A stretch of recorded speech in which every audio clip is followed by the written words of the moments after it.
За момчето, дето си го учил да рисува. Отделно от това, отделно от цвета, за да не потече. Започваме с стената. Преди всичко трябва да си подготвиме варта, разтвора. Те бяха бояджи от природно изкуство Видин.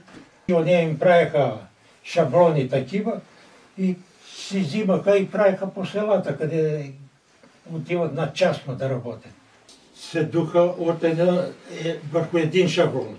След това вече се слага втори шаблон и се духат цветовете. Има ядене за мухата. Бозата е сладка, но иначе става фиксажа хубав. По отделни шаблони са тия работи.